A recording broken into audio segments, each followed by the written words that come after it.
بینەران و بیسەرانی بەڕێز و خۆشەویستی تۆڕی میدیای ڕوودا و سڵاوتان لێبێت. من نام عەبدوڵام لە ئیستانبوڵەوە لەگەڵتانم بۆ پێشکەشکردنی ئەڵقەیەکی دیکەی بەرنامەی گفتوگۆی نامۆ. بۆ ئەم ئەڵقەیە دەمانەوێت باس لە ئۆپەراسیۆنی ئەفرین و پەیوەندیەکانی نێوان رووسیا و تورکیا بکەین. ئەمریکا پێی گوت ئەم کارە نەکات. دەتەوە یەکگرتوەکانیش هۆشداریدا لەبارەی کارێکی لەم جۆرەوە، بەڵام تورکیا هەر هێرشی کردە سەر ئەفرین. بە پێی زانیاریەکان زیاتر لە 7 فڕۆکەی سەربازی بەکارێناوە بۆ هێرشکردنە سەر شەڕوانانی یەپەگە لە ئەفرین. ئایا تورکیا چۆن توانی ئەم کارە بکات لە کاتێکدا ئاسمانی ئەفرین لەلایەن رووسیاوە کۆنتترۆل دەکرێت؟ ئایا ئەفرین پەیوەندیەکانی نێوان تورکیا و رووسیای خستە قۆناغێکی دیکەوە؟ بۆ گفتوگۆکردنی ئەم باسە لە مۆسکۆوە میوانداری دکتۆر سەرگی مارکۆفمان کردووە کە پرۆفیسۆری سیاست و پسپۆڕی کاروباری ڕۆژهەڵاتی ناوەڕاستە لە رووسیا و لێرە لە ستۆدیۆش میوانداری پرۆفیسۆر ئۆزدن زەینەب ئۆکتاڤمان کردووە کە مامۆستای زانکۆیە لە زانکۆی مەدەنیەت و پسپۆڕی کاروباری ڕۆژهەڵاتی ناوەڕاستە. زۆر سوپاس بۆ هەردووکتان کە میوانمان بوون. ئەمەوێت لە ئێوە دەست پێ بکەم پرۆفیسۆر ئۆکتاڤ، ئەم ئۆپەراسیۆنەی ئەفرین، ئەم هێرشەی تورکیا بۆ سەر ئەفرین، پێتان وایە تورکیا دەیتوانی ئەم هێرشە ئەنجام بدات ئەگەر بێت و رووسیا هاوکاری تورکیای نەکردایە؟ من لەو باوەڕەدانیم تورکیا بەبێ گفتوگۆکردن لەگەڵ رووسیا ئۆپەراسیۆنی وەهای ئەنجام دابێت، چونکە قۆناغێکی دیالۆگی ئەستانە و سۆچی لەگەڵ رووسیا هەیە و بەردەوامە. لە کۆتایی ئەم مانگەدا دووبارە دیدار ساز دەکەن. من وابیر دەکەمەوە تورکیام ئۆپەراسیۆنی دەست پێ نەکردووە بە شێوەیەک کە بەرانگژی رووسیای هاوپەیمانی بوو بێتەوە. هەر باش دەرچوو. هەروەها لەسەری بۆ گفتوگۆی کای ئاسمانی لەگەڵ رووسیا بکات. هەر وەک دەزانن ئەگەر رووسیا و ڕژێمی سووریا کای ئاسمانیان نەکرد بوایەوە ئەم ئۆپەراسیۆنە دەستی پێ نەدەکرد و ژێت و فڕۆکەکانی تورکیا قفڵ دەکران. هەر بۆیە تورکیا هاوشانی رووسیا ئەم ئۆپەراسیۆنی دەست پێ کرد. من پێم وایە کە دروستەکە شەر ئەمە بوو. ئەگەر بچمە لای پرۆفیسۆر مارکۆڤ لە مۆسکۆ، بەڕێز مارکۆڤ، وەکو دیارە کە رووسیا ڕەزامەندی دەرپڕیوە لەسەر ئەم ئۆپەراسیۆنەی تورکیا لە ئەفرین. دەمانوێت بزانین چۆن رووسیا ئەم بڕیارەیدا لە کاتێکدا رووسیا لەلایەک خۆشی باوپەیمانی کوردانی ڕۆژاوا دادەنێت. ئایا بێگومان وەزارەتی بەرگری رووسیا شەوەی بڵاو کردوێتەوە کە ڕاوێژکارەکانی یاخود چاودێرە سەربازیەکانی لە ناوچەی ئەفرین هەمووی کشاندوتەوە و بێگومان فڕۆکەکانی تورکیاش بەسەر ئاسمانی ئەفریندا فڕیون کە لەژێر کۆنتترۆلی رووسیادایە. ئەمە دەری دەخات کە رووسیا ڕەزامەندی لەسەر ئەم ئۆپەراسیۆنە دەربڕیوە. چۆن رووسیا ئەم کارەی کرد؟ پێم وایە لەسەر ئاستی کردداری بینیمان کە تورکیا بۆ ماوەی چەند مانگێک باسی ئەنجامدانی ئۆپەراسیۆنی ئەفرینی دەکرد بۆ دەرکردنی چەکدارانی کورد لە ئەفرین. لەبەرەوەی باوەڕی وایە ئەو چەکدارە کوردانە پەیوەندیان لەگەڵ پارتی کرێکارانی کوردستان هەیە کە لەلایەن تورکیاوە بە ڕێکخراوێکی تیرۆریستی دادەنرێت. بەڵام لە هەمان کاتدا رووسیا باوەڕی وابوو کە لە کاتێکدا سەرقاڵی شەڕی داعشین باش نییە ئەو لایەنانەی کە لە دژی داعشن لە دژی یەک شەڕ بکەن، واتە کورد و تورک. ئێستا ئەمە گۆڕاوە لەبەرەوەی داعش تا ڕادەیەکی زۆر لاواز بووە. هێزەکانی دژی داعش توانیویانە حەلەب و دێرە زور و ڕەقا لە داعش پاک بکەنەوە. ئەمە هۆکاری سەرەکیە. هۆکاری دیکەی گۆڕانی هەڵوێستی رووسیا بە بۆچوونی من سیاسەتی ئەمریکایە. رووسیا بینی کە ئەمریکا پشگیری کوردی کرد لە شەڕی داعش شتێکی باش بوو. بەڵام ئێستا دیارە ئەمریکا سەرقاڵی دروستکردنی نیمچە دەوڵەتێکی کوردیە لە سووریا کە لە ژێر کۆنتترۆڵی ئەمریکادا دەبێت. کوردیش ڕۆڵی هاوکار دەبینێت بۆ جێبەجێکردنی سیاسەتی ئەمریکا لە ناوچەکەدا. هەبوونی کۆلۆنیەکی ئەمریکی بە نێوی کوردستان یان ڕۆژاوا شتێکی باش نابێ بۆ ناوچەکە و سووریا. لەبەرەوە رووسیا سیاسەتی خۆی گۆڕی و ڕێگای بە تورکیادا ئۆپەراسیۆنی سەربازی ئەنجام بدا و هێرش بکاتە سەر ئافرین. بەڕێز ئۆکتاف پێت وایە کە پەیوەندیەکانی رووسیا و تورکیا چوونە ئاستێکی بەرزترەوە دوای ئەم ئۆپەراسیۆنی ئافرین، دوای ئەم هێرشەی تورکیا بۆ سەر ئافرین. ئایا ئێستا ئەگەر بێت و بەراوردی پەیوەندیەکانی تورکیا و ئەمریکا بە پەیوەندیەکانی نێوان مۆسکۆ و ئەنقەرە بکەیت، کامیان بە پەیوەندێکی باشتر دادنیت؟ ئێستا پەیوەندی تورکیا و رووسیا لە قەڵبێکی هاوپەیمانێتیە. هەروەها شەقام و ڕێگەشتی تورکیا ئەمریکا بە دوژمنێک دەبینن. ئەمە ڕاستیەکەیە، بەڵام هەموو ئەو شتانی دەبینرێت مەرجنیە ڕاستیەکان بن. ئەمە ڕای کەسی خۆمە، جێگەی قوبوڵکردنەیە خۆدنا ئەو بابەتێکی دیکەیە، بەڵام نابێت ئەم خاڵە پشتگوێ بخەین کە تورکیا پەیوەندێکی لە مێژینەی دامەزراوەی لەگەڵ ئەمریکادا هەیە. لە تورکیادا ناتۆ هەیە، چەند بنکەیەکی سەربازی هەن کە ئەمریکا بەکاریان دێنێت.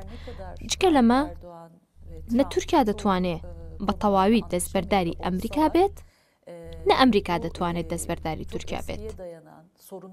هەرچەندە ڕەجەب تەیب ئەردۆغان و ترامپ لە زۆر بابەتدا ناکۆک بن و پەیوەندیە لە مێژینە ئەگەر پڕیش بێت لە کێشە و گرفت، پەیوەندیە دامەزراوەییەکان هەر بە جۆرێک بێت دێتەوە بەردەمان. هاوپەیمانێتی رووسیا، ئێران، تورکیا لە مەیدانی سووریادا زۆر گرنگە.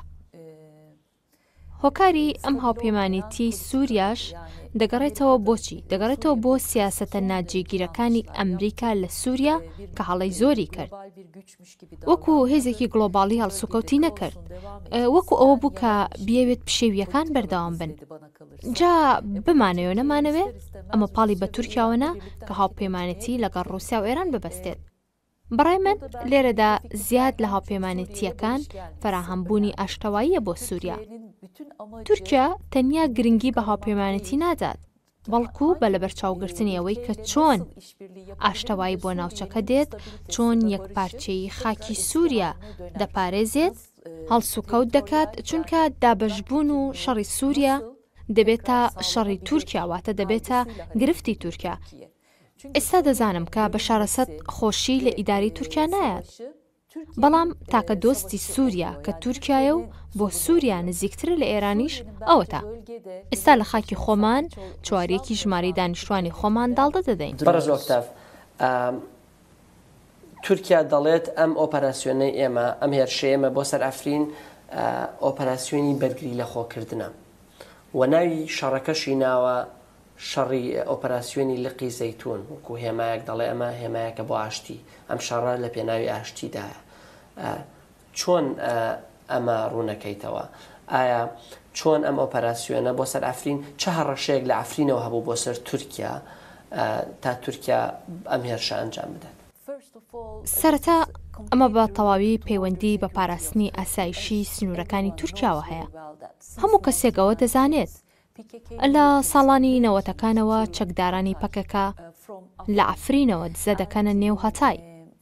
تاوەکو ئێستا لە هاتای ژمارەیەکی زۆر چەکداری پەکەکە دەستگیر کراون، لەبەرەوەی خەڵکی هاتای شوێنی ئەو چەکدارانیان نەکردوتەوە و ڕێگەیان پێ نەداون لەوێ نیشتەجێ ببن، دەستگیر کراون.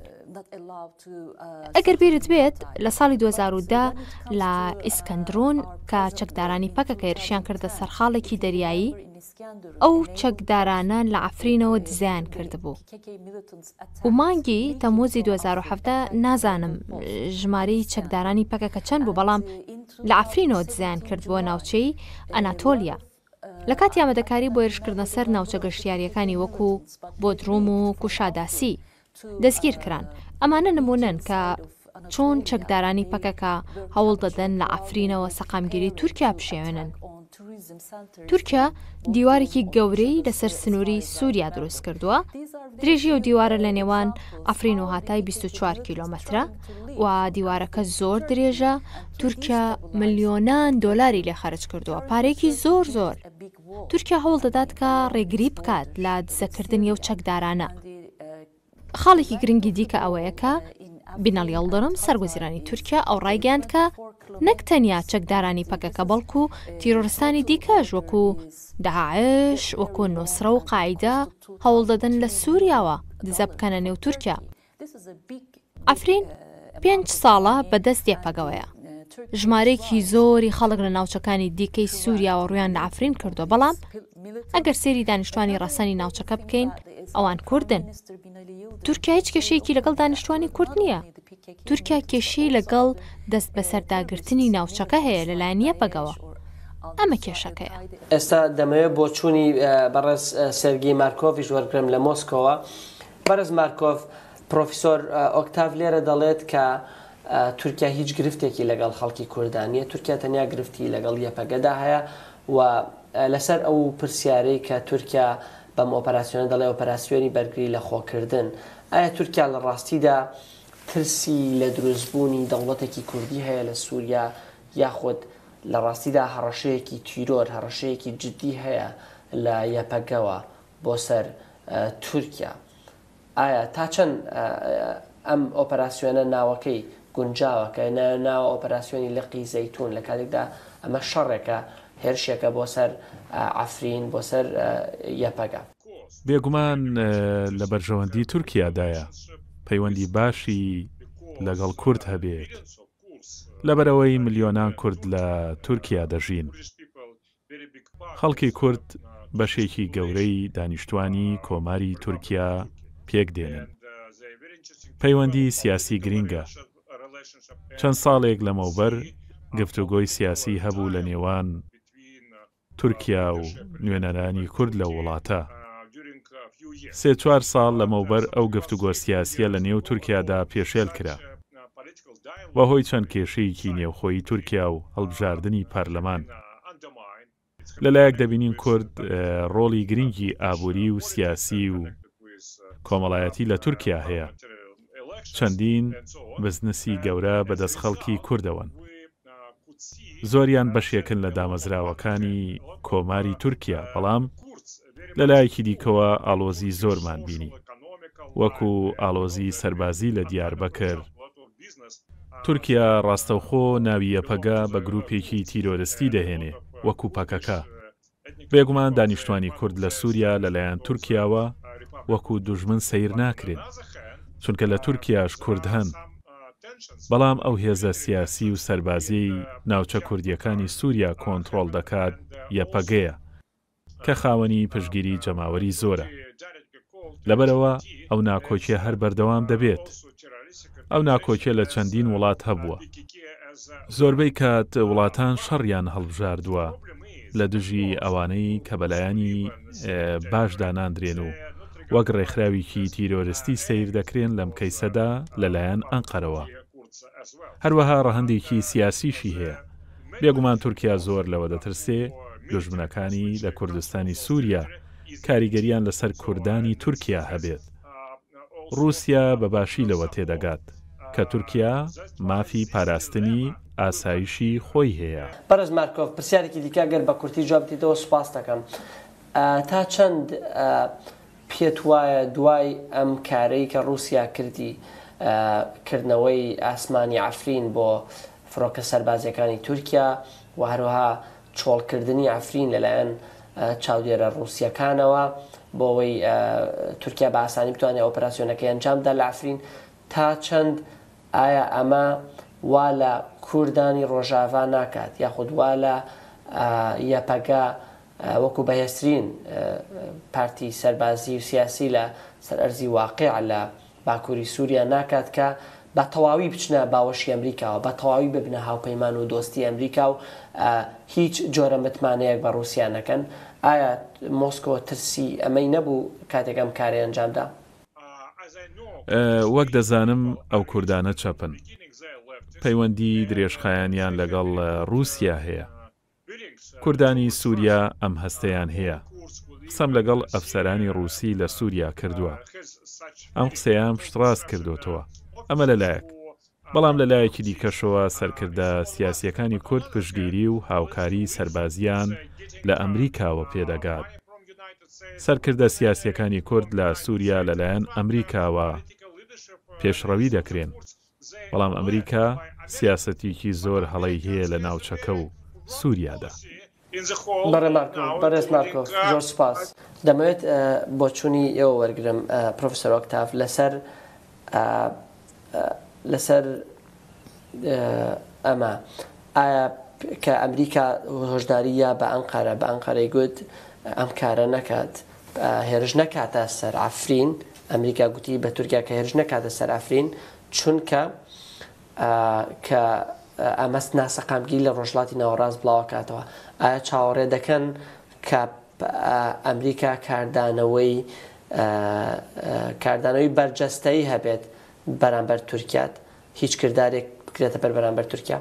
لەبارەی ئەفرین وەکو ئاگادار بەم ئەمریکا دەیەوێت تورکیا بە زووترین کات کۆتایی بە ئۆپراسیۆنەکە بهێنێت. ئێستا واشنتنیش دەڵێت ئەفرین شوێنێک نییە کە ئێمە پێیەوە سەرخاڵ بین لەبەرەوەی کە ئەفرین ڕۆژاوی فراتە ئەو ناوچەیەش کە هێزەکانی ئەمریکای لێن ئەوێ ڕۆژهەڵاتی فراتە. پێم وانییە ئەمریکا زۆر خۆشحاڵ بێت بەم ئۆپراسیۆنە بۆیە دەیەوێت کە تورکیا کۆتایی پێ بهێنێت. بەڵام تورکیا دەیەوێت ناوچەکە لە تیرۆرستان پاک بکاتەوە. دەیەوێت ناوچەی ئارام دروست بکات و هەروەها بکشێتەوە. بەرز ئۆکتاف بەداخەوە گەشتینە کۆتایی بەرنامەکەمان زۆر سوپاس بۆ ئەوەی کە میوانبان بوویت و زۆر سوپاس بۆ بەڕێز پرۆفیسۆر مارکۆڤیش کە لە مۆسکۆوە لەگەڵمان بوو. حەزم دەکرد زیاتر قسەتان لەگەڵ بکەم چونکە بەڕاستی بۆچوونەکانتان زۆر کاریگەر و زۆر بەهێزن. بینەران و بیسەرانی بەڕێز و خۆشەویی زۆر سوپاس بۆ ئێوەش کە بیدەرمان بوون تا هەفتەیەکی دیکە هەر شاد و بەختەوە بێن.